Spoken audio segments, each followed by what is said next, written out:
पुण्या मुंबईत काय पिकतंय का? तिकडे पाऊस मरणाचा आहे आणि इथं शेतकरी मरायला लागलं पाणी वाजून त्याला पाऊस नाही. घर नाही आम्हाला राहायला, पण आम्ही उसाला पैसे घालवलेत. पत्र्याच्या शेडमध्ये राहतोय. पाऊस नाही पडला तर शेतकरी कशातनच वर येणार नाही की. उसाला 2.5-3 महिने झालं पाऊस नाही, पाणी नाही आहे तर पीक भरपूर जळून चाललंय.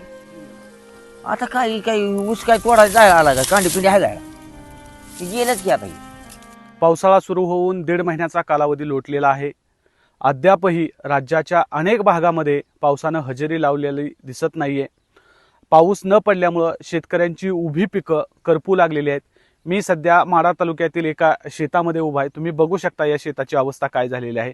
माढा तालुक्यात मोठ्या प्रमाणात ऊसाचं क्षेत्र आहे आणि या ऊसाची शेती पाऊस नसल्यामुळं, पाणी नसल्यामुळं पूर्णपणे करपू लागल्याचं चित्र आपल्याला पाहायला मिळतंय.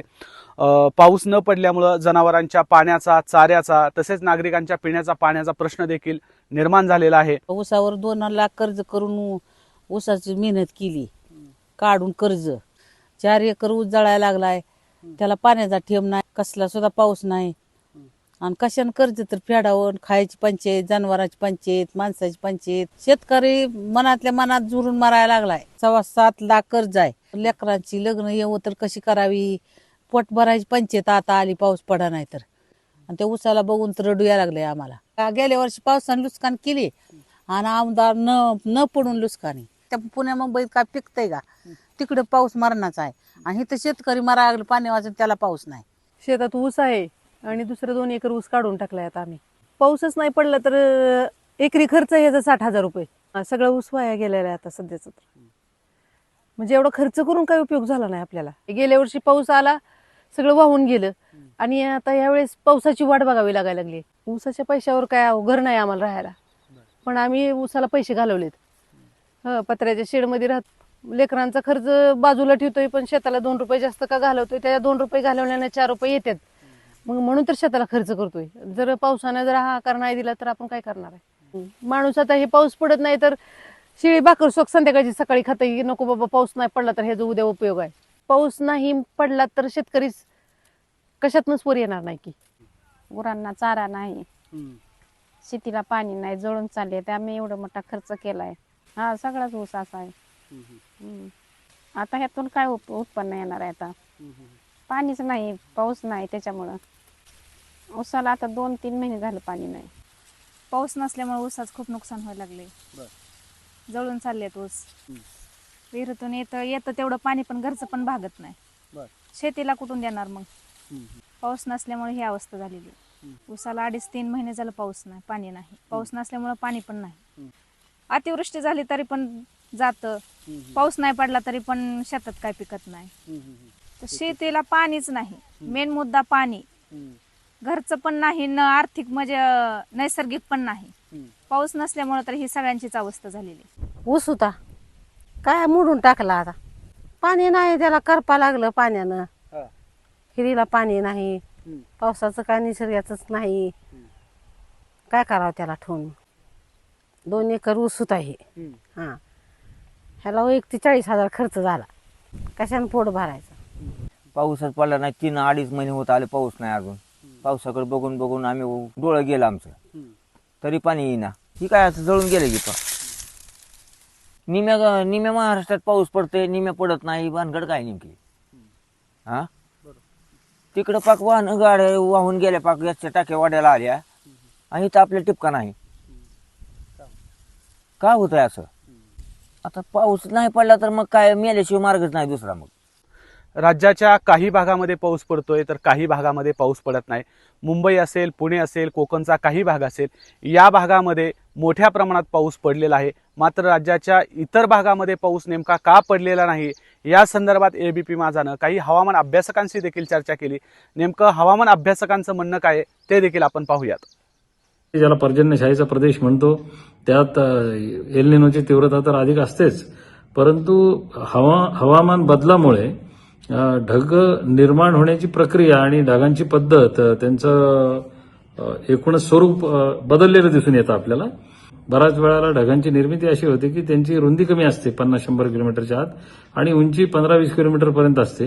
या संयुक्त मेघानं म्हणजे क्युम्युलोनिंबस क्लाउड्स म्हणतात, त्यांची साईज उंचीने जास्त असल्यामुळे यांच्या वरच्या थेंबांना जे वजन प्राप्त होतं ते वेगाने खाली येतात आणि बरंचसं मॉइश्चर एका कमी क्षेत्रफळावरती कमी काळात पडून जातं. अशा तुरळक घटना सध्या घडत आहेत, पण एकूणच पावसाच्या प्रमाणामध्ये घट आलेली आहे. संपूर्ण महाराष्ट्रामध्ये जो असमान वितरण जो पाऊस झालेला आहे त्याचं एकमेव कारण की गेल्या 47 दिवसात फक्त 2 जुलै ते 8 जुलै दरम्यान जे एक कमी दाबाचं क्षेत्र बंगालच्या उपसागरात तयार झालं आणि ते मध्य प्रदेशच्या दरम्यान आल्यानंतर फक्त संपूर्ण कोकण आणि घाटमाथा ह्या परिक्षेत्रातच चांगल्यापैकी त्या आठवड्यात पाऊस झाला आणि तो मान्सूनला साजेसा पाऊस होता. कारण ज्या मुख्य प्रणाल्या होत्या मान्सूनचा आज दक्षिणेकडे आणि अरबी समुद्रामध्ये महाराष्ट्र किनारपट्टीवर समांतर असलेला द्रोणी आज या वातावरणीय प्रणालीमुळे चांगला पाऊस झालेला आहे. त्यानंतर पुन्हा आज 9 जुलैपासून उघडीप आहे आणि 15 जुलैच्या दरम्यान पुन्हा एक कमी दाबाचं क्षेत्र बंगालच्या उपसागरात तयार झालं असलं तरी ती जागेवरच आहे. त्यामुळे पावसामध्ये विशेष जोर नाही. शेतकऱ्यांनी सरकारकडे मदतीची मागणी केलेली आहे. जी आमची पिकं करपलेली आहेत, सरकारनं तातडीनं या पिकांचे पंचनामे करावेत आणि आम्हाला मदत करावी, अशा प्रकारची मागणी शेतकऱ्यांनी सरकारकडे केलेली आहे. सरकारनं काय केलं पाहिजे, आम्हाला मदत केली पाहिजे शेतकऱ्याला. बरं, आम्ही जर ह्या शेतात नाही पिकवलं तर सर ह्याची लोक काय खाणार आहे? ती शेतकरी पहिला सुखी असला पाहिजे तरच तुम्ही सगळी सुखी राहचाल, नाहीतर कुणाला नाही मग सुख लागायचं. त्यानं कुणाला पुढे हात पसरायचं सांगा? तुमच्या पुढे हात पसरायचं नाही, शेतकऱ्यानं कुठं जायचं सांगा? सरकार बी तसं टिंगल करतंय. कुठला फायदा देते ती का कोण बोलते ती खरं? एकाच्या मागं लागली एकच फिरते ती. शेतकऱ्याचा नुकसान भरपाई आहे का कुठलं काय झालं का विचारते ती का काय मिळते? कवाच मिळलं नाही काय. एकाला बोला गेले की दुसरंच बोलतंय, तिसरंच बोलतंय. सरकार कोण आम्हाला फक्त पाण्याचं नियोजन झालं पाहिजे, शेताला गोरगरिबाला कर्जमाफी भेटली पाहिजे आणि लाभ भेटला पाहिजे. आमची नुकसान भरपाई झालेली आम्हाला मिळावी. आम्ही काय चोऱ्या करून आणलेलं नाही कुठनं. मग अपेक्षा फक्त सरकारकडूनच आहे. सरकारने लवकर ह्या साऱ्या पिकांचा पंचनामा करावा आणि आम्हाला मदत करावी. काय ऊसाला पाणी नसल्यामुळं ऊस पाऊस नाही, पाणी नाही, विहिरी थेंब नाही, पाक कोरड्या पडल्या विहिरी बोर सगळं. ऊस बघा जळून चाललाय पाक. हे आता काय शासनाने थोडी फार मदत करावी शेतकऱ्यासनी. आता एबीपी माझा, उघडा डोळे बघा नीट.